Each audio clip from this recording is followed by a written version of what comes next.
জানুয়ারি মাসে হঠাৎ হাওড়ার একটি ইন্স্যুরেন্স কোম্পানি থেকে ফোন আসে। তাদের সেখানে একাধিক অ্যাকাউন্ট রয়েছে এবং তারা ইন্স্যুরেন্স করে রেখেছে, এবং ইন্স্যুরেন্স এজেন্ট তিনি কিন্তু বলেন যে একটা ইন্স্যুরেন্স পলিসি ম্যাচিওর্ড হয়েছে, সেই টাকা তিনি পাবেন। চেক বই আনতে বলা হয় যে ব্ল্যাঙ্ক চেক লাগবে, নিয়ে আসুন, এবং তারপরেই কিন্তু ডলি সিনহা তিনি নিজের চেক বই নিয়ে চলে গেছিলেন ব্যাংকে। সেখানে গিয়ে কি হলো আমি কি জানি, আমার কাছ থেকে চেক বইগুলো চাইলো, আমি দিয়ে দিলাম। তারপরে যে কি করলো, তিনটে চেকের পাতা কেটে নিয়ে, ওটা আমি বুঝতেও পারিনি, আমি বিশ্বাস করে দিয়ে দিয়েছিলাম। ওই মেয়েটা 7 ইয়ার্স থেকে আমাদের এজেন্ট হয়ে এসেছে। ও এবার ওইভাবে মাকে বলেছে, আন্টি চেক দিন, আমি ক্যান্সেল চেক নেব। ও কি সাধারণ মানুষ এটাই করবে যে এজেন্টের উপরে ভরসা করবে। তারপর কি হলো? উনি ব্যাংক চেকের মায়ের উইদাউট এনি সিগনেচার চেক 3টে কেটে নিয়েছে নিচে থেকে। প্রথমের চেকটা রেখেছে যাতে বুঝতে না পারা যায়। It is a planned way of, I am not sure কীভাবে। এবার ওইটা করেছে উনি অন্য কারো মিঠুন চক্রবর্তী বলে কারো অ্যাকাউন্টে ওটা পুট করেছে থ্রু ব্যাংক। এবার তারপরে জানতে পারলাম মিঠুন চক্রবর্তী থেকে উনি এজেন্টের ওটাতে, মঞ্জির রয় মেয়েটার নাম, ওনার ওটাতে আবার ফেরত আসে। অভিযোগ জানিয়েছেন। এখন পর্যন্ত কি টাকা ফেরত পাওয়ার কোনো কথা বা পুলিশের কোনো ব্যবস্থা নেওয়া হয়েছে?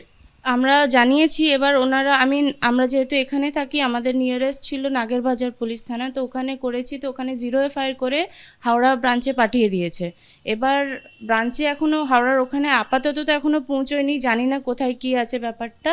অর্থাৎ তাদের বক্তব্য যে নাগেরবাজার থানা, এখান থেকে তাদের লোকাল থানা, সেখানে গিয়ে অভিযোগ জানিয়েছেন। থানা থেকে বলা হয় যে 0 FIR করা হচ্ছে এবং সেই FIR হাওড়া পুলিশ কমিশনারেটকে ট্রান্সফার করে দেওয়া হবে। কিন্তু তারা জানেন না যে আজ পর্যন্ত কি হলো, টাকা আদৌ ফেরত পাবেন কি না, কীভাবে পাবেন। নিজের এই 24 লক্ষ টাকা, একজন সিনিয়র সিটিজেন তিনি কিন্তু টাকা তুলতে গেছিলেন, কিন্তু তার অ্যাকাউন্ট থেকে বেরিয়ে গেল 24 লক্ষ টাকা। হাওড়ার বেলগাছিয়ায় ছাত্র মিলন সংঘের ক্লাবের সামনের যে মাঠ, সেখানে কিন্তু গভীর রাতে এনে রাখা হয়েছে 7টি কন্টেনার। আমরা দেখতে পাচ্ছি যে পরপর 7টি কন্টেনার রয়েছে, এবং এখানে পিডাব্লিউডির যারা কন্ট্রাক্টর রয়েছেন তারাও উপস্থিত হয়েছেন।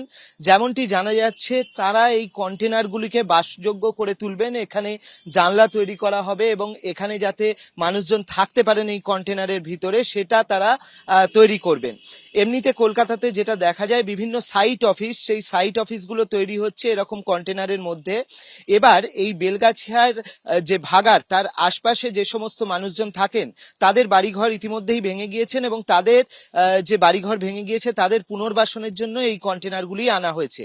মঙ্গলবার যেরকম ভাবে ফিরহাদ হাকিম একটি বৈঠক করেন, এবং বৈঠকের পর ফিরহাদ হাকিম জানিয়েছিলেন যে যাদের বাড়িঘর ভেঙে গিয়েছে এই ভাগাড়ের আশপাশে, তারা হচ্ছেন জবরদখলকারী।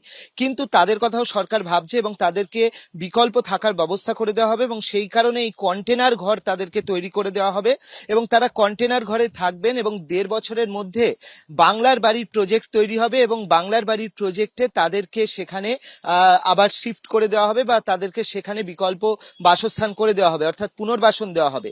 কিন্তু তার আগে এই ক্ষতিগ্রস্ত পরিবারগুলি তাদের থাকার জন্য কন্টেনার এখানে এসছে। আমরা পুরো পরপর দেখতে পাচ্ছি খিদিরপুর থেকে এই কন্টেনারগুলো আনা হয়েছে। যেমনটা জানা যাচ্ছে, শুধুমাত্র এই 7টা কন্টেনার নয়, এরকম রাত্রে আরো কন্টেনার নিয়ে আসা হবে, এবং সেই সঙ্গে পিডাব্লিউডি কে দায়িত্ব দেওয়া হয়েছে যে এই যে কন্টেনারগুলো রয়েছে, এই কন্টেনারেতে যাতে জানলা তৈরি করা হয়, এই কন্টেনারগুলোতে যাতে মানুষ থাকতে পারেন তার ব্যবস্থা করা হয়, সেই কাজগুলো তারা করবেন।